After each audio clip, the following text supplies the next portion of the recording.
All right, let's dive deep into how to build a massive following online. Yeah. Um, we all want to crack the code on how to not just get followers, but get people actually engaged, Mm. really build that community. And you send over a ton of notes from Brendan Kane's book, 1 Million Followers. Oh, yeah. It's a good one. So let's break it down. What are some of the key takeaways that stood out to you?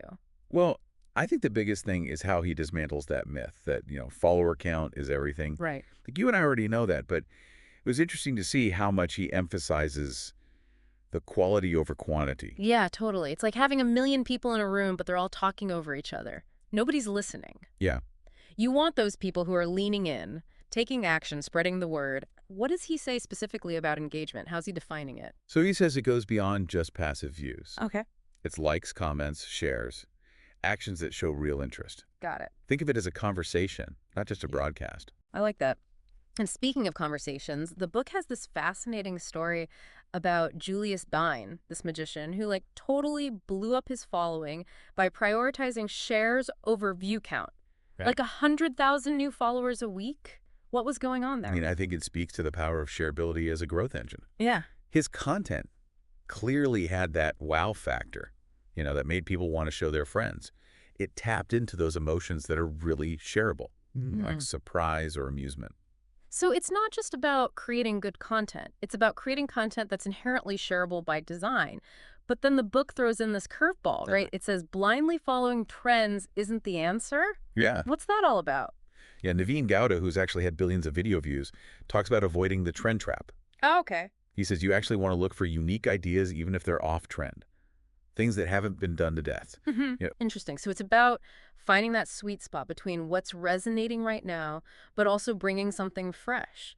But how do we actually create this share-worthy, standout content? Any practical tips? The book talks a lot about being service-oriented. Okay. It's about what you can offer to your audience, not what you want from them. Yeah. What problems can you solve? What insights can you share? What emotions can you evoke? It's like shifting from a me focus to a you focus. Exactly. And the book talks about Prince Iya, the spoken word artist, What? who had this massive breakthrough when he adopted that mindset. Oh, yeah, huge. 2 billion views in 2 years. Exactly. The power of connecting with people. Okay, so we've got this high-level philosophy, but can we get down to brass tacks here? What are some concrete examples of share-worthy content? What does that actually look like? There are a few good ones in the book. Okay, John Cena surprising his fans. That taps into our love of feel-good stories. makes sense. Pedro de Flores' tacos video, relatable humor always works. Love it. And then there's Cristiano Ronaldo, disguised as a busker, totally blowing people's minds. Wait, Ronaldo was a buster? Really? Yeah, it was completely unexpected. Showed a Really? different side of him. People loved it. It goes back to that element of surprise and creating something people haven't seen before. I love that. Okay, so we've got our awesome shareable content, but how do we make sure it's reaching the right people? The internet is a crowded place. It is. So targeting is crucial. And the book really emphasizes getting super specific. Yeah. Think about it like music.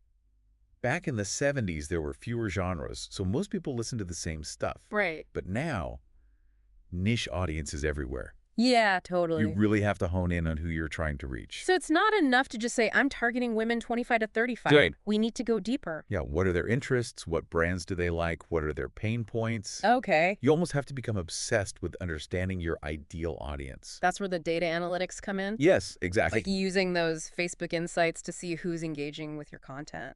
Exactly. Yeah. The book gives the example of David, at FabFitFun, using data in customer surveys to get a clear picture of his buyers. Okay. It's like conducting your own mini market research study. That's so fascinating. I'm getting so many ideas. Okay, so we've got our great content. We know who we're targeting. Now what? Which platform do we focus on first? The book makes a compelling case for Facebook, especially for rapid growth, because it's designed for sharing. But isn't Facebook's algorithm always changing and making it harder to reach people organically? True, but the sharing aspect can help you break through some of those limitations. Okay. The more your content gets shared, the more visibility it gets. Right. And the book has a specific strategy for this. Oh, I'm all ears. It involves using Facebook ads, Specifically what are called dark posts. Dark They're posts. basically ads that don't appear on your main page. Wait, dark posts. I've heard that term, but never really understood it. They're like test balloons. Yeah. You can experiment with different types of content and targeting without cluttering up your main feed. Okay, that makes sense. It's like a behind-the-scenes testing ground Right. before you go live with something. Exactly. And he suggests starting with Facebook ads to build that initial following, figure out what resonates, and then use that momentum to expand to other platforms. Exactly. Okay, that's super strategic. I'm already feeling more confident about this whole social media thing. But what about thinking bigger? Beyond just one country or language, I know we have a lot more to cover, but can we get a sneak peek into this going global concept? Yeah, that's where things get really interesting. Because the book reveals that some of the most exciting growth opportunities are actually happening outside of the U.S. Really? Yeah, and we'll dive into all the details in the next part of your deep dive. Okay, I'm intrigued. Stay tuned. Okay, we're back. And my mind is already blown by this whole going global thing. Yeah. I get that the world's a big place, Mm. but focusing beyond, my usual audience feels kind of daunting. So why should we even consider it? What's in it for me? Well, I mean, for starters, it's about tapping into a much larger pool of potential followers. The book points out there are over 7 billion people outside the U.S. Wow. That's a lot of potential fans or customers or, whatever it is you're building. Okay, that makes sense mathematically. But isn't it more complicated than just posting in English and hoping for the best? Sure. Different languages, cultures, time zones. It feels like a recipe for disaster. Well, there are definitely challenges, but Right. the book argues that the rewards can be huge. Okay. In a lot of emerging markets, the social media landscape isn't as saturated as it is here. Right. You actually have a chance to stand out and make a real impact. It was like the early days of Facebook when it wasn't totally overrun with ads and everyone trying to sell you something. Exactly. Plus, ad costs are often lower in those regions. Okay. And you know what else? Engagement rates can be through the roof. More bang for your buck. I like it. Are there any specific markets that the book highlights as being particularly promising? India is mentioned quite a bit. Okay. It has a massive and young population that's super digitally savvy. Mm. It's also a place where a lot of, smart people are investing. So there's a sense that it's on the verge of something big. So it's like getting in on the ground floor of the next social media boom. Well, What about other markets? Brazil was another one they highlight. Apparently, Brazilians are very active on social media, and they love to share content, Oh, wow. which, aligns perfectly with that shareability concept we were talking about. Right. So if something goes viral in Brazil, there's a good chance it could spread to other markets as well. Exactly. Are there any other regions worth exploring? They mention a few others: Indonesia, Mexico, even Poland and Turkey. Wow. It really depends on your niche and who you're trying to reach. This is a lot to digest. Yeah. Okay, let's say I'm on board with this whole global thing.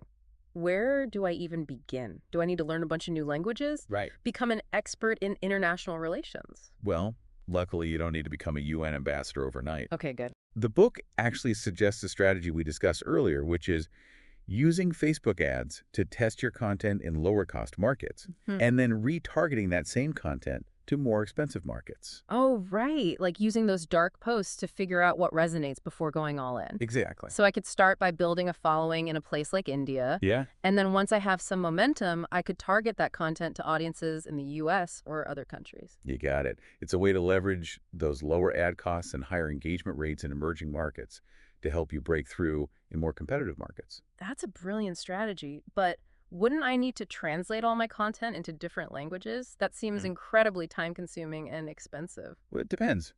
If your content is visually driven, you might be able to get away with just subtitles. Okay. And as you start to gain traction in specific regions, you can always partner with local influencers or content creators to help you translate and adapt your message. Okay. That feels much more manageable. I'm Okay. starting to see how this global thing could actually work. Yeah, it's all about being resourceful and thinking outside the box. Okay, we focused a lot on Facebook, but I know YouTube is also a global platform.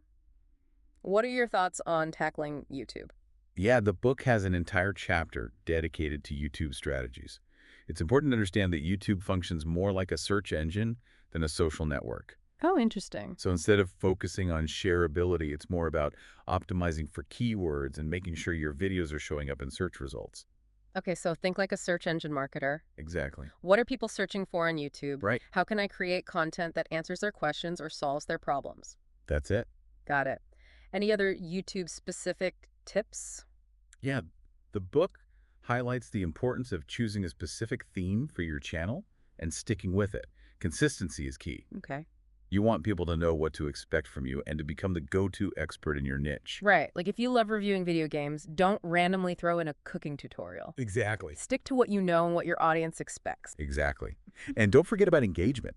Even though YouTube is about searchability, Hmm. people still want to feel connected. Yeah. The book suggests incorporating things like asking questions in your videos, telling personal stories, and even featuring your viewers in your content. Okay, that makes sense. It's Yeah. about finding that balance between providing value and building community. Exactly. So we've talked about Facebook, YouTube going global. Is there anything else we absolutely need to know about building that massive following? Well, we've covered a lot of tactical stuff, but there's one more powerful strategy that we need to unpack, and that's the power of strategic alliances. Yes. Please tell me more. It's all about tapping into existing audiences by partnering with individuals, brands, or organizations that already have the attention of the people you want to reach. Okay. Think back to the Shazam and AT&T example. Right. That partnership instantly gave Shazam access to a massive new user base. And it wasn't just about the numbers, it was a strategic fit. Yeah, They were both in the music and tech space, so it made sense for their audiences. exactly. Any other examples that stand out to you? Well, the book highlights a really cool collaboration between Dua Lipa and Hyatt Hotels. Oh, They shot one of her music videos at a Hyatt property, right. which gave the hotel some awesome exposure and also gave Dua Lipa's music a new platform. It's a win-win. It is, I'm starting to see how powerful this can be, but I'm also realizing that it takes some serious work to find the right partners and make these collaborations happen. It does. So can we dive deeper into that process? Absolutely. Yeah. That's exactly what we'll be exploring in the next part of your deep dive. I can't wait. Stay tuned. Okay, we're back, and I'm ready to figure out these strategic alliances. Yeah. You've convinced me it's a great way to grow, but honestly, it feels kind of intimidating. Sure. Like, I'm not Dua Lipa. Right. So how do I even begin to find and land these partnerships? Yeah. You don't need to be a pop star to make this work. Okay. And the book actually emphasizes that you don't need to aim for the biggest names right out of the gate. Sometimes partnering with smaller influencers or brands, especially when you're just starting out, can be more effective. That's interesting. I always assumed bigger is always better. Why would smaller partners be a better choice sometimes? Well, think about it. Smaller influencers often have more engaged audiences, Right. and they're usually more open to collaboration, especially if you can offer them something valuable. I see. So it's about finding those hidden gems who are on the rise and looking to build those mutually beneficial relationships. Yeah. So how do we find these potential partners? Do I just start scrolling through Instagram hashtags? You could, but the book recommends being more strategic. Okay. Start by really understanding your target audience. Okay. Then look for individuals or brands who already have that audience's attention. So if I'm a fitness coach, I might look for health food bloggers or fitness apparel companies who are already speaking to the people I want to reach. Exactly. You're tapping into an existing community instead of trying to build one from scratch. Okay, that's smart. So once I've identified some potential partners, how do I approach them? Do I just slide into their DMs and say, hey, want to collab? I mean, that might work sometimes, Okay. but the book really emphasizes the importance of being more thoughtful. Yeah. Think about what your potential partner needs. Okay. How can you provide value to them? So it's not just about what I can get from the partnership, but what I can offer. Yeah. What would be some examples of offering value? It could be creating content together, Mm-hmm. cross-promoting each other's products, Right. or even just sharing each other's social media posts. So finding those win-win situations where both parties benefit. Exactly. I'm starting to get it. And remember, building strong relationships takes time. Yeah. It's not just about getting what you can and then moving on. Right. It's about cultivating genuine connections. Just like we talked about with building an audience. You can't just expect people to promote you if you're not willing to do the same for them. Exactly. Now, the book also talks about tapping into super connectors to find potential partners. Have you ever heard that term? Oh, yeah. Super connectors. It sounds like something out of a comic book. They're basically people who have a knack for bringing others together. Okay. They're the ones who always seem to know everyone and are happy to make introductions. Oh, I know a few people like that. They're like human networking hubs. But how do we find these magical super connectors? They're often active in online communities or industry events. Okay. Look for people who are constantly connecting others and sharing valuable information. So they're not just networking for themselves. They're genuinely trying to help others make connections. Exactly. And building a relationship with a super connector can open doors to opportunities you never even knew existed. That's incredible. It's like having a secret weapon in the social media game.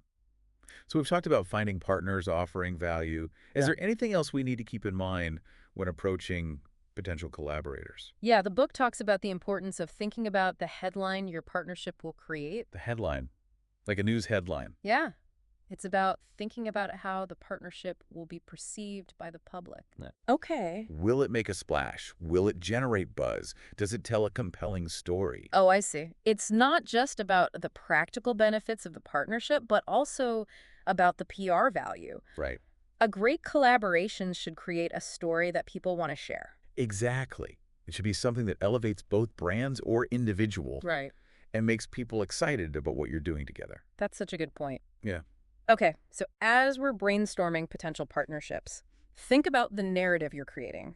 What's the story you want to tell? Exactly. This is so helpful. I'm feeling way more strategic about this whole alliance thing now. Okay, before we wrap up, can we touch on engagement groups? Sure. We briefly mentioned them earlier, but I'm still not entirely sure how they work. Yeah, engagement groups are essentially groups of people who agree to support each other's content Okay. by liking, commenting, sharing. So like a mutual admiration society for social media, is that even ethical? There are definitely ethical considerations, Yeah. so you need to be careful. You want to make sure you're part of groups that are focused on genuine engagement, not just boosting numbers. Right. It's about finding people who are truly interested in your content and whose content you're also interested in. That makes sense. It's Yeah. about building community and supporting each other, not just gaming the algorithm. Exactly. Mm-hmm. And remember, engagement groups are just one small piece of the puzzle. Okay. They can be a helpful tool, but you still need to create amazing content, have a solid strategy, and build those genuine connections. This has been an incredible deep dive. We've covered so much. From the power of shareability to the importance of going global, from mastering different platforms to forging strategic alliances, I'm feeling inspired and ready to take action. But before we wrap things up, what's the one piece of advice you would give to someone who's just starting out on this journey of building a massive engaged following? I would say focus on providing genuine value to your audience. Okay. Don't get caught up in chasing numbers or trying to be someone you're not. Yeah. Be authentic, be helpful, and be consistent. I love that. And remember, it's a marathon, not a sprint. Right. Building a thriving online community takes time, effort, and a whole lot of heart. That's the beauty of it. If you're passionate about what you're doing and you're truly committed to connecting with people, the followers and the engagement will follow. So well said. Thank you so much for sharing all of this incredible insight with me and with our listener. I'm feeling energized and ready to put all of this into practice. It's been a pleasure. Remember, you have a unique voice and a valuable perspective to share with the world. Don't be afraid to put yourself out there and see what happens. That's it for this deep dive. We hope you've enjoyed this deep dive and that you're leaving feeling inspired and empowered to build your own thriving online community. Until next time, keep learning, keep creating, and keep connecting.